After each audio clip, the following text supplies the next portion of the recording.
Bueno, hoy quizás pase como tantas otras fechas, pero la verdad que no es una fecha para que pase, vaya el juego de palabras. Es el natalicio del general San Martín. Y para hablar de este tema está Ricardo de Tito. Buen día, ¿cómo estás? Buen día, José Luis, ¿cómo están ustedes? Bien, bien, bien.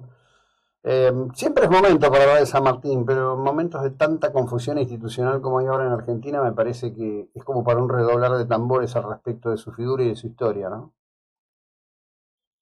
Sí, no siempre, como no es feriado escolar, como no corresponde con el calendario escolar, Ujú. el nacimiento de San Martín suele pasar inadvertido, ¿no? O sea, no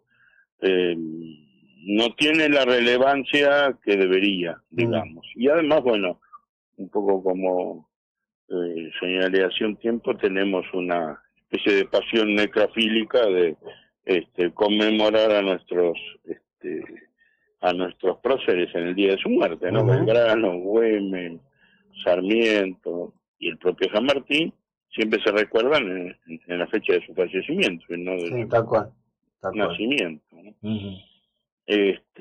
Bueno, San Martín es, no sé, es difícil sintetizar su Mm. importancia, pero con decir que es uno de los dos grandes libertadores de América ya tenemos un título importante Sí, como claro, para, claro.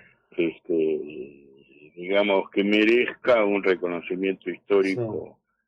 Bueno, vos hace Este, unos días, perdón, habías publicado un artículo en Clarín, planteando designar a febrero como mes sanmartiniano, ¿no? Digo, y porque se da la casualidad de que el 3 de febrero es casualidad, sí, pero en febrero pasaron cosas muy importantes en la vida de San Martín, como el bautismo de fuego del regimiento de granaderos a caballo en San Lorenzo, ujú, única batalla que San Martín libró en el actual territorio argentino, ujú, y Chacabuco, a mediados ujú, de mes, en la primera batalla de la campaña del Ejército de los Andes, claro, triunfo importantísimo, porque de hecho abrió el camino de la libertad de Chile, ujú, ¿no? ujú, Además, en febrero, justamente coinciden los dos momentos en que, por un lado, él decide irse a Europa y ujú, por otro lado, intenta regresar 2 años después, año 27 y 29, y en ambos casos, este, digamos, la decisión de irse y la decisión de no desembarcar después tienen el mismo motivo, ¿no? Que es no sumarse a las guerras civiles, no ser utilizado por ninguno de los bandos de unitarios o federales que estaban ya primero en abierta polémica, después ya en abierta guerra, ¿no? claro, Este, Así que, bueno, a mí me parece importante, un poco como lo planteé en ese artículo, por ejemplo, febrero, justamente por la muerte, en Córdoba, en La Rioja, se lo ha determinado como mes facundiano por la muerte de Facundo Quiroga, claro. el asesinato de Facundo Quiroga.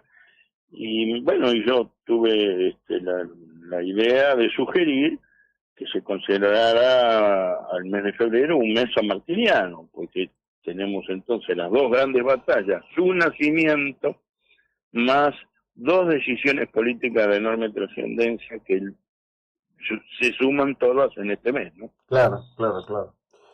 Vos recién hiciste mención al tema de su partida del país, y su intento de retorno. ¿Qué nos podés contar de eso? ¿Por qué él decide irse y por qué intenta volver y en definitiva ni siquiera desembarca? Bueno, estaban puestos los ojos sobre San Martín, tanto por los federales como por los unitarios, aunque más por el bando unitario, en la idea de que fuera una especie de, vamos a decirlo así, de Bonaparte, que mediara entre los diversos grupos, entre las diversas eh, asociaciones, pues no había en un sentido estricto partidos políticos todavía. Y él no quiso tomar parte en guerras civiles, en guerras internas, y entonces decide partir a Europa. Pero luego, visto que termina la guerra con el Brasil, y vista la nueva situación política que se abría en el 29, en enero del 29, intenta regresar. Ahora, se encuentra nada menos que en el viaje con el asesinato de Dorrego por parte de Lavalle, lo cual había tensado absolutamente toda la situación política y se había planteado, bueno, Lavalle y el general Paz regresan de la guerra con el Brasil, uno va hacia Córdoba, el general Paz, y el otro hacia Buenos Aires. Lavalle da un verdadero golpe de Estado contra el gobernador Dorrego, que había firmado el acuerdo de paz que significaba la separación del Uruguay como un nuevo país, digamos, que autorizaba que eso sucediera, y lo desplaza del gobierno, da un golpe de Estado, y bueno, empieza los combates ya físicos entre unitarios y federales, tanto en Córdoba por un lado, donde Paz derrota sucesivamente al gobernador y luego a Quiroga, y en Buenos Aires, aunque no muy bien combinados entre ellos, no muy bien articulados entre Lavalle y Paz, Lavalle también logra un efímero triunfo al asesinar, ejecutar a Dorrego y hacerse de la gobernación de Buenos Aires, pero después es derrotado y manipulado por Rosas, que llega al poder en fines del 29. Entonces, en ese febrero, en ese ambiente tan convulsionado, San Martín llega y le envían cartas, enviados personales, a tratar de negociar con él a ver si se animaba o quería hacerse cargo de esa situación tan tensa, y bueno, y él prefirió no involucrarse y ya retornó a Europa para no, como es para no volver nunca más, ¿no? Desde esa fecha ya se quedó la siguiente, toda la década del 30 y del 40 hasta su fallecimiento. Sí, realmente es una historia increíble que siempre hay una arista nueva para contar o para comentar o para conocer o para instruirse, ¿no? Lo que pasa, José Luis, es que San Martín, además de ser uno de los más grandes militares de la historia de la humanidad, porque hay que recalcar que cuando se compara su cruce de la cordillera de los Andes con el cruce de Napoleón de los Alpes, hay una diferencia muy importante, o con la histórica cruce de los Alpes de los cartagineses. Hay una diferencia enorme. La campaña de San Martín se hizo para liberar, no para conquistar.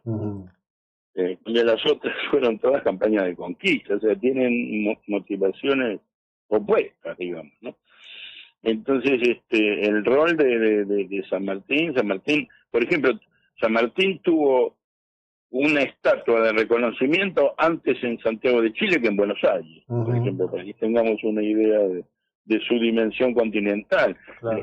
La calle principal de Lima se llama San Martín, y San Martín, hombre, muy querido en toda la historia del Perú, y ahí viene esa evidentemente simpatía del Perú. Claro, pero evidentemente en la currícula educativa de Perú tiene que haber una fuerte impronta de reconocimiento en la educación de los peruanos, ¿no? Porque me parece que eso hace una enorme diferencia en cómo un pueblo percibe a otro pueblo, ¿no? En este caso, tengamos presente que lo que hizo Perú por Argentina en el contexto de la batalla de Malvinas es extraordinario en términos de apoyo. Entregó literalmente una flota íntegra de aviones del tipo Mirage para que Argentina pudiera seguir combatiendo, ¿no? Es decir, el vínculo de los peruanos hacia nosotros es una fuerza que no sé si la respondemos con idéntica emocionalidad, la verdad. Sospecho que no tanto. Sí, seguramente. Ahora, yo lo que quiero también es rescatar su dimensión como político, no solo como militar. Me parece importante, cuando hablamos de San Martín, recordar que esa campaña es una campaña militar, pero que tiene un objetivo político. Que para hacerla tuvo que presionar sobre el Congreso de Tucumán, y están las cartas que son muy conocidas, San Martín diciendo, bueno, ¿cuándo van a declarar independencia? ¿No? Sí, claro. Yo no puedo hacer mi campaña si ustedes no dan el primer puntapié inicial, que es que yo organice el ejército en nombre de un país independiente. Después declara la independencia de Chile, después declara la independencia del Perú, y después nuevamente el paso del renunciamiento para no generar conflictos con Bolívar, que era un hombre, digamos, muy ambicioso y que bajaba desde el norte en un plan de pinzas con San Martín, también da un paso al costado para evitar conflictos entre americanos. Entonces hay una actitud política de es más, no siempre se lo recalca. Él evitaba tener combates si no eran necesarios. El Perú hizo una fuerte diplomacia para convencer al virrey que mejor dejaba su cargo, que no tenía caso, que era para ellos era una guerra perdida, digamos, continuar Sí, combatiendo y con una estéril defensa de un territorio que más temprano que tarde lo iban a perder. Bueno, hizo esfuerzos siempre por evitar que hubiera más pérdidas, más bajas, más luchas. O sea, no era el perfil guerrero de quien quiere llevarse los laureles porque quiere combatir para sobresalir, sino todo lo contrario, la humildad de decir, bueno, miren, políticamente esto está ya terminado, no es necesario que andemos disputando, pero bueno, las guerras tienen su propia dinámica y llevan inevitablemente a los enfrentamientos, ¿no? Sí, no, por supuesto. El que está dispuesto a la guerra tiene que estar dispuesto absolutamente a todo, si no está derrotado antes de comenzar. Eso es como estas cosas estúpidas que se han estado diciendo en el contexto de las acciones israelíes en la franja de Gaza. Si estás en una guerra, estás en una guerra. Que no caigas en la barbarie es una cosa, pero la guerra tiene consecuencias de todo tipo y habitualmente en las guerras masivas el peor precio lo pagan los que ni siquiera están combatiendo, ¿no? Ya hablo ya de una cosa más contemporánea. Y hago una pregunta final para desarrollar en otra charla. ¿Cuál fue la importancia de la población negra en la formación de las tropas del ejército de los Andes? Bueno, en general, en el ejército de los Andes hubo una recluta que abarcó a todas las clases sociales, pero, digamos, los sectores bajos de la sociedad eran, digamos, los que normalmente conformaban la infantería. Entre otras cosas, bueno, porque aquellos que vinieran de sectores propietarios o de familias criollas o blancas,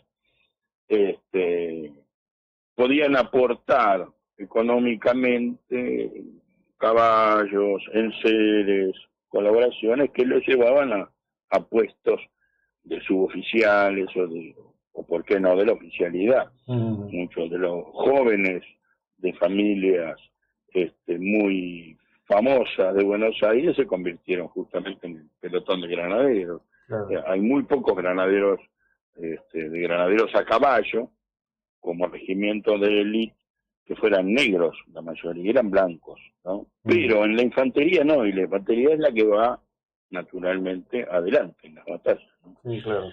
Ahora, de cualquier manera, eso tiene una pequeña contradicción si lo que se sostiene hoy, que Cabral era un hombre de raza negra, es así. Sí, eso está confirmado ya. Sí.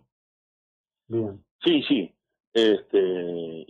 Pero no es sargento en el momento del combate. No. Bueno, no, se lo hizo después. Él lo nombra suboficial post-morte. Sí. O sea, bueno, sí, infantería, otra vez, los que andan a pie, digamos. El regimiento era de granaderos a caballo. Entonces, bueno, pero de todos modos, cuando se dice que se mandó morir, yo esto lo hablé alguna vez con Félix Luna, y Félix Luna me decía, pero eso pasó en toda la historia de la humanidad, los que mueren son los infantes, los que andan a pie. Normal, digamos, en gran cantidad, son los que van adelante, son los que reciben las primeras descargas. Y eso, por una cuestión de cómo era la estructura social argentina de la época, inevitablemente estaba destinado a los esclavos, que muchas veces se sumaban justamente para ganar su libertad, enganchándose en el ejército. Sí, sí. Hay una película maravillosa que cuenta la historia del primer pelotón de afroamericanos en la Guerra Civil de Estados Unidos, que explicaría muy bien la situación y contexto de la época. Bueno, como siempre, te agradezco, Ricardo, que tengas un gran día. Muy amable por compartir tu tiempo con nosotros. Muy amable. Bueno, y gracias por recordar al gran capitán, porque la verdad que lo merece y siempre muchas presente. veces pasa el día completamente inadvertido. Un abrazo, gracias. Un abrazo a ustedes. Bueno, buen día, José Licia Audiencia, me dice Miriam Viedma. Me indigna que el presidente sea tan indiferente y nunca asista al acto que se le hace